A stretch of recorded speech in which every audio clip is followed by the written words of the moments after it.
It's safe to say that the fairy tale princess archetype has been reclaimed. Modern versions are a far cry from the stereotypical damsel in distress waiting for her prince. But what about Prince Charming himself? Has he been updated? I can't understand it. Modern stories that do involve a Prince Charming figure often don't bestow him with nearly as much interiority, agency, or complexity. A movie like Crazy Rich Asians might make the situation around its Prince Charming character Nick Yang more complicated, but the guy himself is still a little, well, blank. I met a girl, I fell in love, and I want to marry her. And if a newer movie does want to challenge the Prince Charming stereotype, they mostly resort to a different kind of boring, a predictably shallow doofus who's also sometimes evil, or a quote fixer-upper who the princess sees something in even though he's rough around the edges. Used once in a while, these twists can offer refreshing subversions of fairy tale tropes, but when all the Prince Charming character has to offer is yet another caricature of a human, it can make these supposedly subversive deconstructions just as predictable as their played straight two-dimensional counterparts. I've been dreaming. So why hasn't the prince gotten the same updates as contemporary princesses? And could he ever become something more three-dimensional and interesting? Do people assume all your problems got solved because a big strong man showed up? Yes, what is up with that? Here's our take on the state of the modern Prince Charming trope and why it's just as important to make him as complex and real as the princess. The first time a viewer encounters a fairy tale or fairy tale satire can be a seminal moment in their media watching life. After all, fairy tale stories are often an early fixture for young viewers. So this means that stories taking a more irreverent attitude toward fairy tale tropes, like in Shrek, Hoodwinked, or Enchanted, are often viewers' first exposure to the idea of genre parody, of comically subverting expectations in a way that might also make you think about the tropes you've absorbed. Like that's ever gonna happen. These kinds of parodies have been staples for years, from old Looney Tunes in the 30s and 40s. Come on, wake up, you lazy good-for-nothing! To the fractured fairy tale segments of Rocky and Bullwinkle in the 60s, to the many movies that spoof familiar characters at different levels, sometimes with affection and sometimes with a little more snark. Should it not be a wonderful, romantic moment? Yeah. Sorry, lady. There's no time. And if you're going to spoof a fairy tale, it's only natural that the handsome, virtuous, personality-free Prince Charming becomes a major target. That's how the doofus prince emerged, as a reaction to the interchangeable blandness of non-characters like Prince Charming from Cinderella, Prince Philip from Sleeping Beauty, or Prince Eric from The Little Mermaid. Some especially clever spoofs have justified resorting to the doofus trope by insinuating that a prince of handsome lineage might have trouble relating to the plight of working people, that his privilege would make him both difficult to relate to, as well as fairly gullible, conceited, dim-witted, or just plain ridiculous. You feel you die without me here. In the Stephen Sondheim musical Into the Woods, the handsome prince characters can only truly relate to each other, and struggle to conceive that they'd ever have any relationship troubles. Am I not sensitive, clever, well-mannered? Frozen famously goes further by making their dashing dude's privilege lead him towards straight-up evil. Prince Hans isn't vain or ridiculous, but he turns out to be power-hungry, and the secret villain of the entire movie. Oh, Anna. If only there was someone out there who loved you. But over time, writers have leaned so heavily into these doofus who sometimes secretly evil spoofs that it's hard to find many sincere examples in multiple decades. Consider Prince Edward in the 2007 Disney movie Enchanted, a perfect encapsulation of what's both fun and reductive about the trope. I seek a beautiful girl.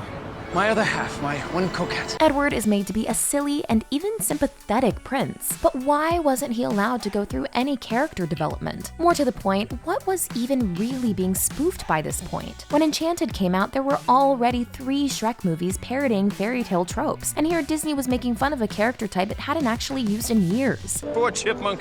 Speechless in my presence. Arguably, the writer's aim in spoofing a prince like Edward is to spotlight Giselle by making her the more complex of the two. Giselle, it's fair to say, did kick off a new era of complex Disney princesses who were consciously written to defy past patterns. Tiana, Rapunzel, Anna and Elsa, Moana, Raya. If you wear a dress and you have an animal sidekick, you're a princess. But it's a fallacy that making the princess more vivid or inspirational requires flattening out the other characters around her. While it's great that Disney Disney has figured out how to tell stories that center on relatable young women, it's struggled to dimensionalize the heroic prince character in a similar way. These types of characters often remained either blandly idealized or cartoonishly pompous figures of mockery who obviously aren't a right fit for the lead princess character. Life is often so unpleasant. You must know that as a peasant.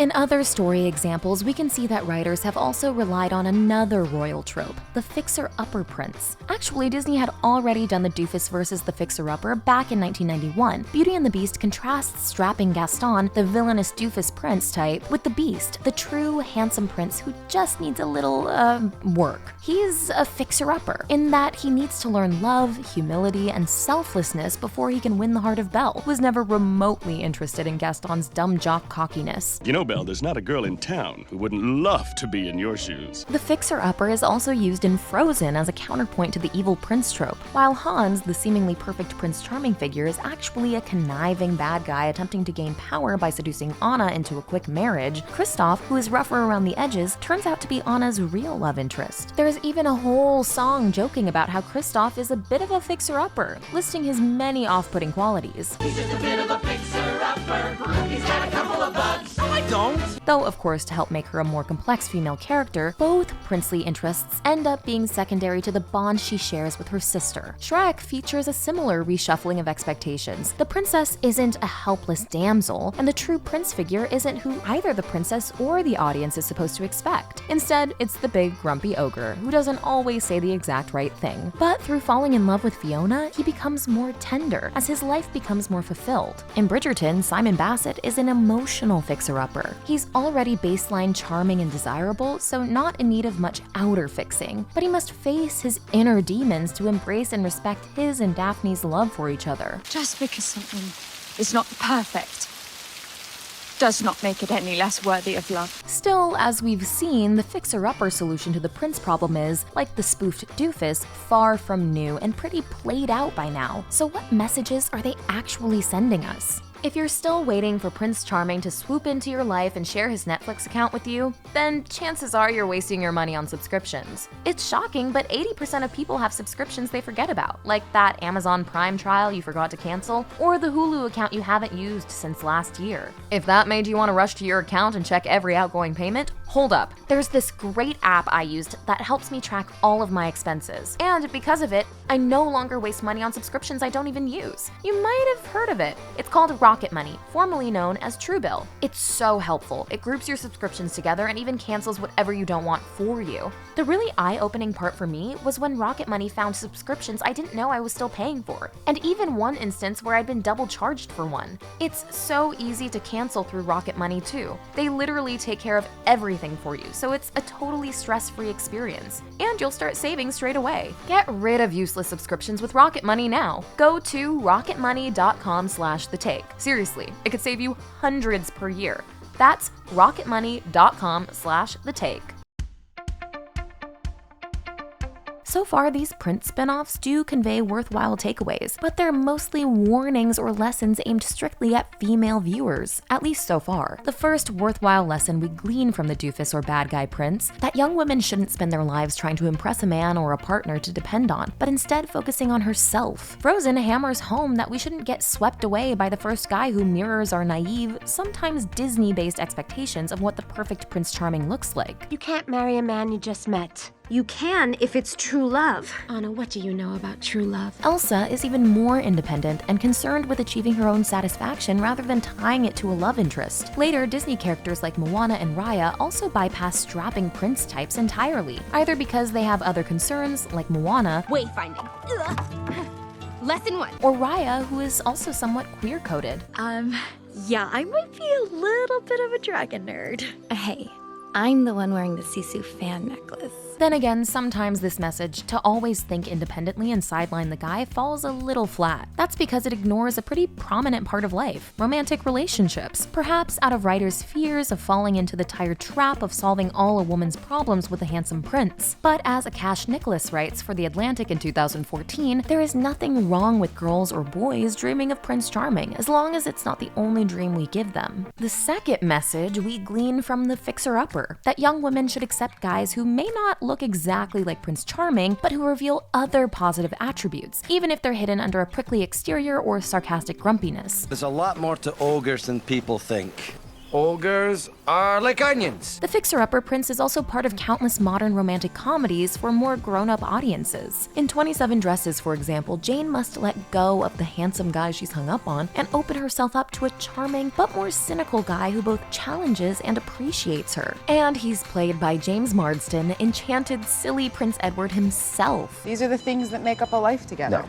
This is the useless crap that the $70 billion a year wedding industry has convinced us all that we have to have or we won't be happy. But again, there's a danger in this approach. After all, how much do these guys need to change? And how much do writers convey that it's the princesses who have to make them change? Whether it's the Beast's anger problems, Kristoff's being pretty harsh on Anna, or Tangled's Eugene putting on a cocky persona with attempts at thievery and deception. These guys tend to be pessimistic, if not misanthropic, and not always all that nice to their respective princesses. They require their love interest to do quite a bit of work to open them up, which can be an odd relationship model to hold up as inspiration. To be fair, the fixer-upper song in Frozen goes on to detail the ways in which Anna herself is a fixer-upper too, and to declare that everyone's a bit of a fixer-upper, concluding that the only thing that can fix us all up is true love. But the message that you should expect or wait for someone to fix the less desirable, unhealthy parts of your personality, an expectation often set up for male characters, or that you could be the one to change someone else, an expectation often set up for female characters, sounds like a recipe for disaster. Even with potential problems, both of these lessons can be worthwhile for young girls, and even young audiences in general. But these stories also don't put much onus on the prince figures to do any character development. Rather, it's the women who have to be careful, wait until the prince changes, or try to change the prince. Queen's orders.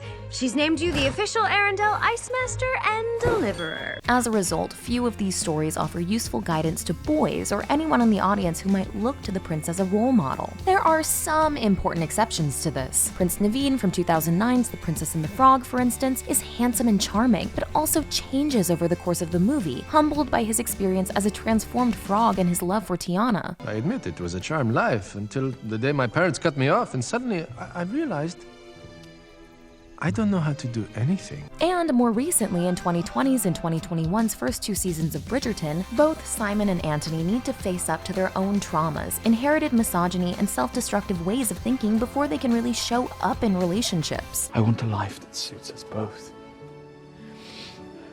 I know I am imperfect, but I will humble myself. They're doing this work alongside their partners. Anthony's love, Kate, especially also needs to grow and learn more about herself to be ready for committed love, showing us that offering more dimensionalized male characters doesn't diminish or eliminate similarly well-rounded female characters, or any other character for that matter, quite the opposite.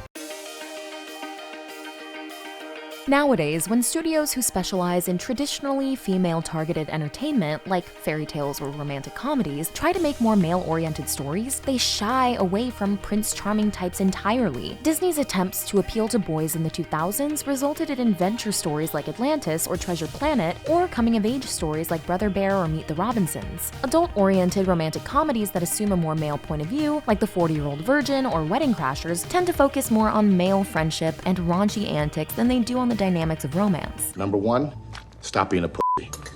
Number two, make a move. Part of this is probably because both fairy tales and grown-up romances are often marketed as wish fulfillment for a female audience, especially princess movies for younger girls. But it hasn't really ever seemed like the handsome prince role has represented wish fulfillment for boys or men. Often it's just an accessory to the princess fantasy. But don't you remember? We've met before.